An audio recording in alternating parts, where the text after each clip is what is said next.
The Deadzone Containment Protocols from Mantic Games.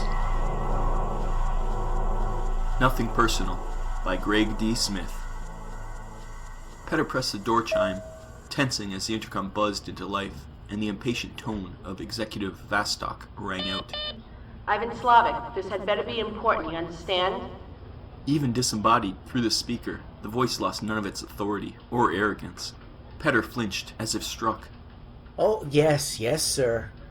I'm very sorry, but you made it clear that you wished to be told, Stop your jabbering and get in here. I don't have all day. The door clicked open, and Petter hurried inside, clutching the data packet to him like a shield. The office was large, easily enough to accommodate Petter's entire home. No paintings or fine art adorned the walls. No carpet covered the floor. Everything shone with a mirror finish. Every surface a polished onyx black. Vostok sat behind a desk which functioned as a huge data screen, putting at the executive's fingertips a whole wealth of information relating to Sun Fei business across the GCPS. Petter walked as quietly as possible across the black tiles, coming to a halt before the desk, and stood waiting. Vostok was busily scrolling through some important data, fingers making deft little movements as she flicked from one entry to the next. Petter stood in silence for several minutes.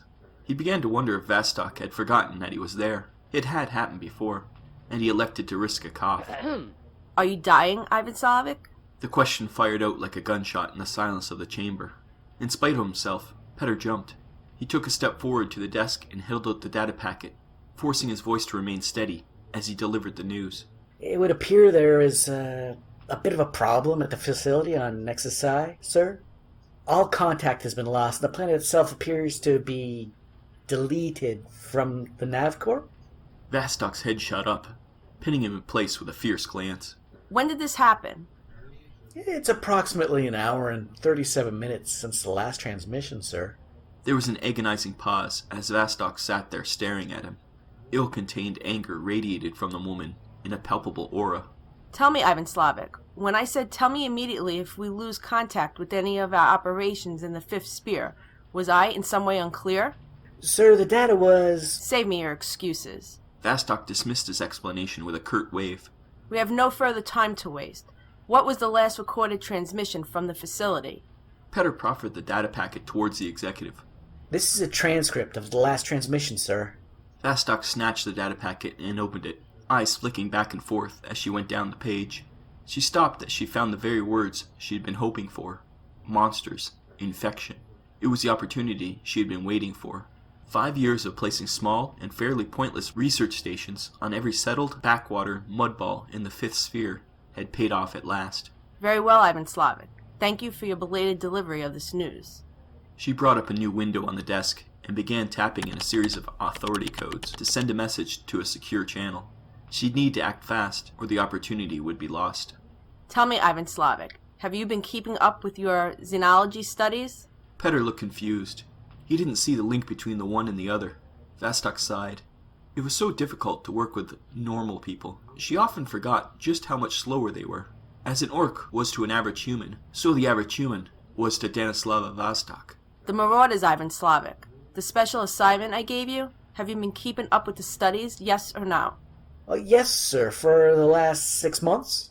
Oh, I am well versed in the dialects and traditions and preferred social customs of the Orcish mercenaries, as well as their habits. I don't need the details. A simple yes will suffice.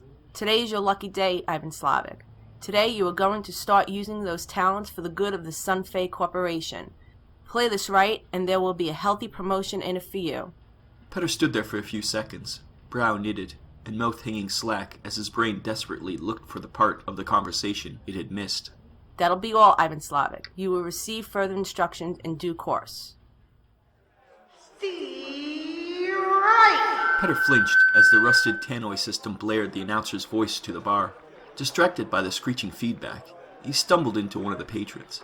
He backed away, hands held up apologetically. The hulking brute spared him a single glance before turning back to his conversation. He coughed, the thick fog of smoke cloying in his lungs. He didn't frequent bars at all, and even if he had, he wouldn't have frequented one such as this by choice. The kind of bar that sprang up around unlicensed dreadball games was the last sort of place he would have come under his own volition. Even if this place hadn't been on a planet in the back end of nowhere, Out at the fringe of civilization, he couldn't have felt less at home. At least his journey had been uneventful enough. The advantage of having a boss as well connected as Vostok was that transport anywhere was discreet, quiet, and luxurious. Now came the hard part. As he mingled with the very dregs of frontier society, looking for the perfect band for his requirements. After 7 fruitless hours combing the so-called classier establishments of this backwater world, he was reduced to being here, among the kind of scum that even other scum wouldn't wish to associate with, aliens and pirates, thieves and murderers. This really was his last resort. At last his eyes alighted on exactly what he needed, and he breathed a sigh of relief. A group of no more than a dozen orcs of various shapes and sizes, huddled together in a corner of the bar next to the makeshift pitch. What the patrons would have called the good seats, close enough to smell the blood, and even shed some of your own if you were unlucky. He thought back to his training. When dealing with the orc, always look for the smallest among their number. Known as goblins or stunts, these creatures exhibit a crude intelligence that far outstrips their bigger cousins.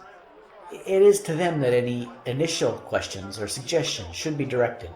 Bracing himself, he set off towards them, winding as best he could through the sweaty bodies of various shapes, size, and species. As he drew closer, he found what he was looking for. Perched on an overturned bucket practically under the table, the goblin would have been easy enough to miss. Beady eyes peered out from a mean little face, dominated by a hooked nose. A thin mouth seemed set in a permanent sneer, a small cheroot dangling loose and unlit from one corner. Orc society is governed by strict protocols and concept of respect and honor. One should never attempt to address an orc directly, unless first invited to do so. When addressing an orc, eye contact should be avoided at all times, as should any sudden movements which may be interpreted as a threat display. On no account attempt to replicate the language of the orcs. They take very poorly to such insults. The group stopped talking for a moment as they noticed him. Narrow eyes flicked over and dismissed him as neither threat nor entertainment, and they went back to their huddle. The goblin reached into its nose with a long finger, working around the crevice with great enthusiasm. It examined the lump it extracted, then flicked it away. Petter cleared his throat. The goblin looked up. Petter couldn't shake the feeling of being caught in his crosshairs. Fighting for calm, he concentrated on roughening his voice, modeling it on the way he had heard manual laborers talking to one another in the dockyards, just as he'd been taught. All right. I heard your crew is maybe looking for work. Wondered if I could talk to your captain? The goblin didn't even blink, staring at him for long seconds. Behind him, the table full of orcs were talking even more loudly. Though he'd learnt the dialects, he didn't recognize the one they were using. The little creature heaved an exaggerated sigh, replying through clenched teeth. The cheroot bobbed as he spoke. Maybe. What's in it for us? Catch a spare of you? The voice was surprising, as rough as he'd expected, but oddly high, almost falsetto. The orcs have no concept of monetary wealth per se. The mercenaries known as marauders are notoriously greedy. They are, however, easily confused by large numbers and shiny objects. Well, might have. A little shrug, with as much feigned nonchalance as he could muster. All depends on what your crew can do. The goblin cackled at that. It wasn't a pleasant sound. Tell me what needs doing, and maybe you'll get us to speak with the cap. Petter gave an elaborate look over his shoulder and lowered his tone as he leaned in. Bit of trouble out there on the frontier. Next is Psy. Need a team who can sort it out. No questions. The goblin stiffened at the mention of the name. A hunger blossomed in those eyes. The name meant something to it. Rumors were rife, of course, and Petter himself didn't know exactly the truth of half of them. Clearly, the goblin had his own opinion. Petter fought to keep his face neutral, waiting for the goblin to make the first move. What's the job? And how much? Petter paused a second before answering. Just something needs to be taken care of. Quick and quiet. Pay is good. The goblin eyed him a moment. Peter could almost hear the cogs turning in the primitive little brain. Come back in half an hour. Match will be over by then, and maybe the cap will have time to hear you out. No promises, though. With that, the goblin looked away, returning to the hidden delights of the other nostril, with another hook-like digit. Petter stood there, feeling a little bit foolish. It felt as though he'd been dismissed. But he was out of his depth here. He left it a minute, then turned on his heel and walked out of the bar, fighting the urge to run with every step. Had he not been so distracted, he might have noticed several pairs of bloodshot eyes swiveling to watch him like targeting lasers as he left. The bar was almost empty, the game long since finished. Only the orcs remained, their own distinctive odor adding to the rich bouquet of blood, sweat, and stale alcohol that draped over the place. Brindle sat on the floor of the bar, leaning against a wall. The various parts of his rifle lay neatly disassembled on an oily rag beside him, and he was currently working with a tool with great care into the barrel. He always cleaned the weapon at moments like these. The orcs tolerated him, sure enough, but he had little part in this discussion. The human had departed hours since, having explained his requirements to them in that laughable, quavering voice of his. It had been all any of them could do to keep a straight face as the pink-skin had jabbered on. They'd played the role he expected, making nonsense sounds at each other as if conversing, while the little goblin translated, negotiating the final payment numbers with use of discreet hand signals from the captain. 5 million creds had been agreed with no argument, in itself odd. Now they were debating the job they'd been offered. As usual, Brindle was being a picky sheck. Part of the reason why Cap kept him around, Brindle was sure. Having someone about to question everything kept him thinking. What I want to know is why they don't want to do it themselves. He didn't so much as blink when we said 5 million creds. Either he's lying about the money, or there's something more going on. They could buy an army for that kind of cash. The Cap took a long pull on his oversized cigar. Judging by his suit, the money, and the place he wants us to go, all quiet-like, I'd say he's corporation. They exchanged glances at that. What he said made sense. A corporate job meaning many things. Money, power, opportunities. It also meant nothing would be straightforward. They began to mutter amongst themselves. The Cap cleared his throat, and they all fell silent. It's simple. What they want us to do is too easy for what they're offering. Clearly, there's more going on here than just a clueless sheck let on. So we go to this Nexus side, grab whatever we can, and then head to this meetup they've got arranged, tooled up, and ready for trouble. They all murmured their agreement. They all knew well enough how the corporations worked. Devious brains that corkscrewed all over the place. It made sense, though. When you were as pink and squishy as humans, how else would you get by in the galaxy? Brindle hugged his arms tight around his wiry frame, rubbing himself as he shivered. His breath was white mist before him, drifting away to evaporate into the frigid air of the ship's bridge. Running silent meant running cold, in a literal sense, as all the systems bar atmospheric recyc were cut. Aside from the intake of breath, the faint serration of the scrubbers filtering the air was the only sound to be heard. The Cap stood, ramrod straight, at the front viewport. His hands were clasped behind him, and he stared unblinking at the sleek Enforcer ship hanging in the void before them. Next to the boxy, simple lines of their ship, an obsolete military cutter, the blockade craft was a deadly killer, as lethal as it was beautiful, and there were dozens more like it out there. They'd been coasting like this for hours now, having jumped in outside any sensor sweeps from the picket. Now they were so close, and all he could think about was getting on the dropship and getting warm again. Brindle always appreciated the somewhat elevated status his skills afforded him amongst the crew, but at times like this, he was reminded just how big the gulf between him and them. It wasn't that the orcs didn't feel the cold, it just wasn't important to them. Things like comfort were secondary concerns when there was a job to be done. He'd seen orcs shrug off a loss of a limb in a fight. A drop in temperature was a simple irrelevance.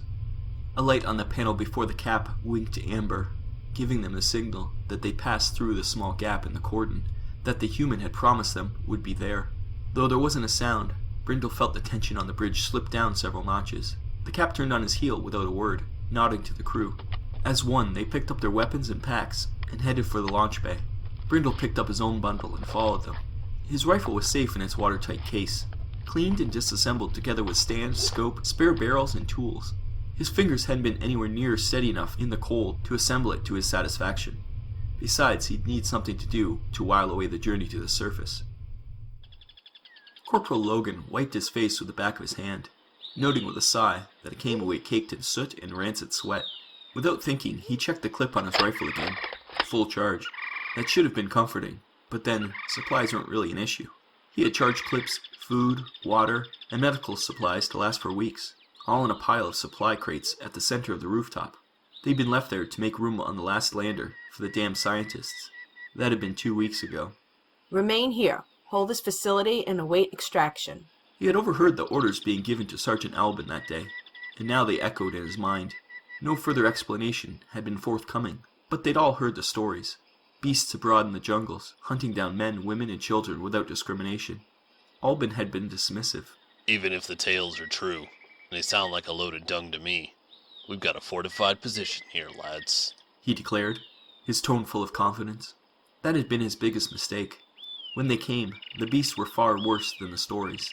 The biggest, the leader, they guessed, strode in their midst, twice as tall as a man, and festooned with bony spikes.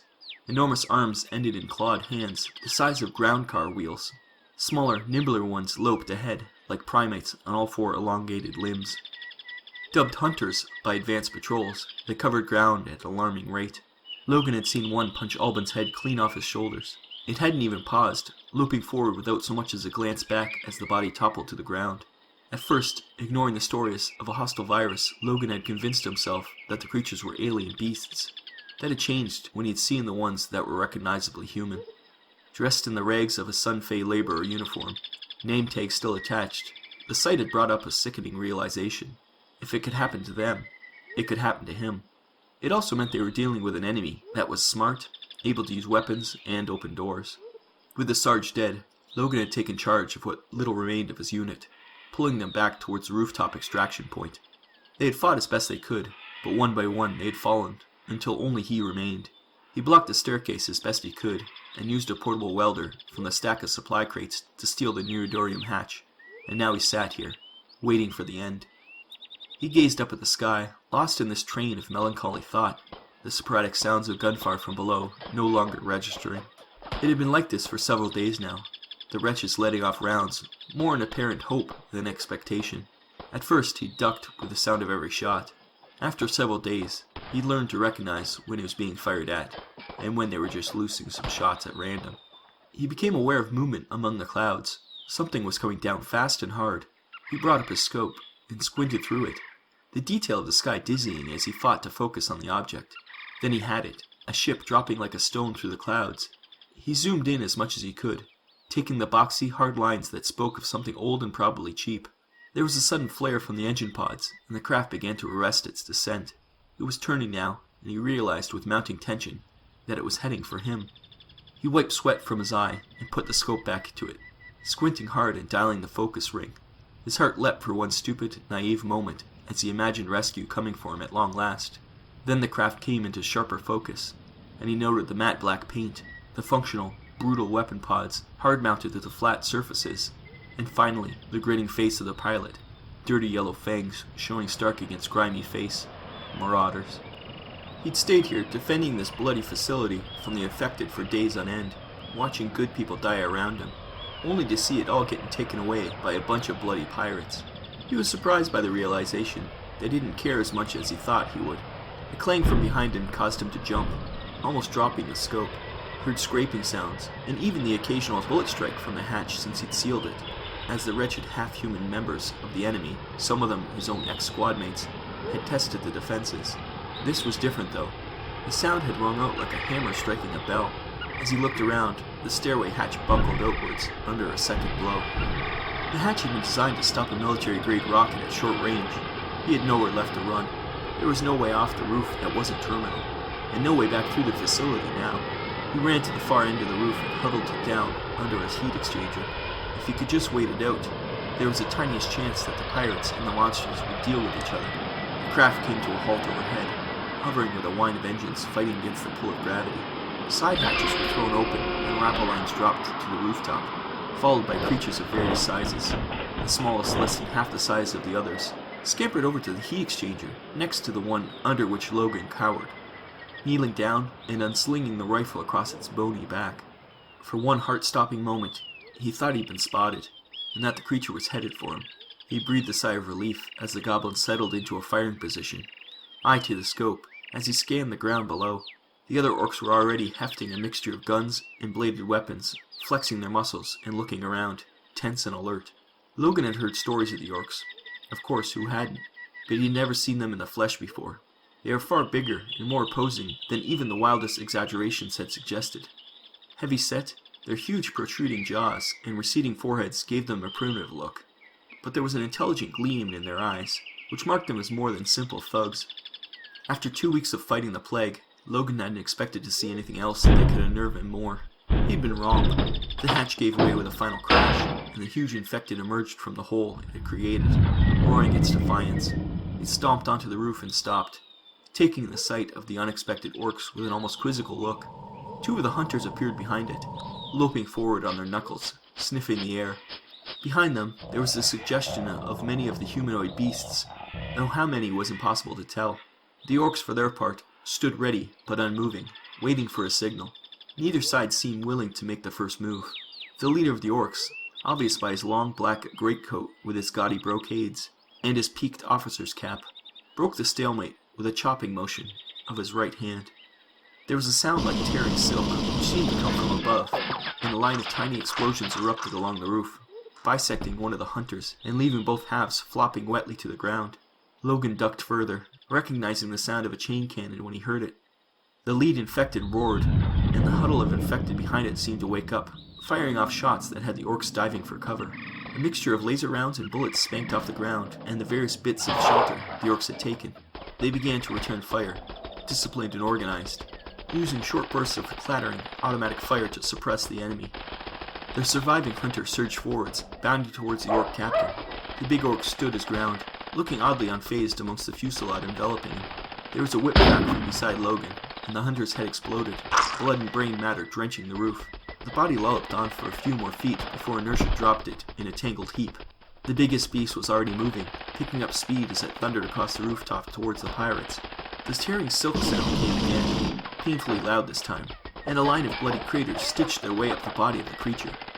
Despite the injuries, it kept coming. Another whip crack rang out, a shot striking the monstrous head, and throwing out a fine mist of blood and shattered teeth. The other orcs brought their weapons to bear, solid shots chewing into the heavy frame of the beasts, robbing it of momentum as it fought through the tide of lead. It came within inches of the mercenary leader when the whip crack rang out again, a third and final time. The bullet struck the creature through its left eyeball, the explosive round detonating inside the brain pan. Headless, its body slumped forward, the orc's leader neatly sidestepping to avoid the crashing bulk as it hit the deck. The rest of the infected seemed to lose interest with the death of their leader, and they retreated back down the staircase, occasional bursts of fire, more for show than intent, as they went. For their part, the orcs seemed to have no inclination to follow them, emerging from their various cover to stand by their leader. Logan kept his hand over his mouth, willing his heart to beat quieter and his breathing to slow. If he could just wait it out until the orcs got what they had come for and left. Hello, Pinkskin. Enjoying the show? Stinking breath washed over him as the goblin whispered in his ear, and he felt the careful but insistent pressure of a knife in the area of his groin. He let out a shuddering breath and waited for the end.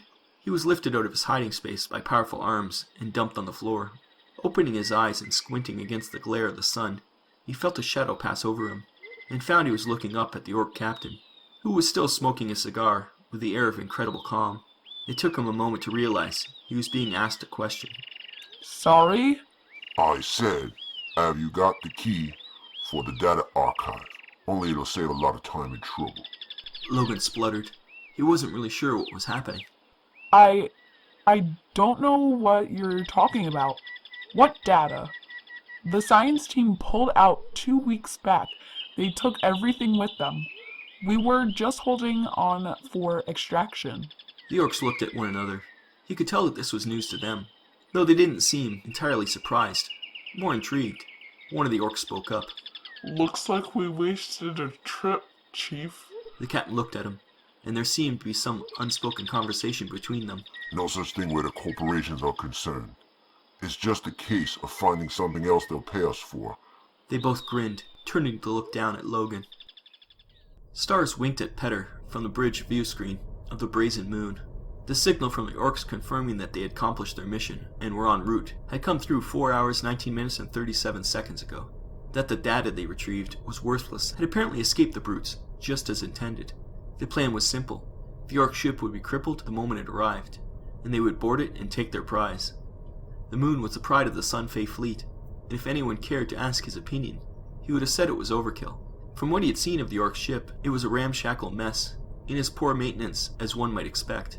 By comparison, the moon was a sleek, sophisticated killer, not as big as the war cruisers of Accutech's fleet arm, or the mega haulers of Almar Interplanetary perhaps, But Sun Fei was yet young, and its star very much an ascendant. A single salvo from its batteries would be sufficient, followed by a quick boarding action, and then they would have what they needed, and he could get back home. The wail of a klaxon drew him sharply back to the present, and he looked to the captain of the vessel, hoping for some kind of explanation.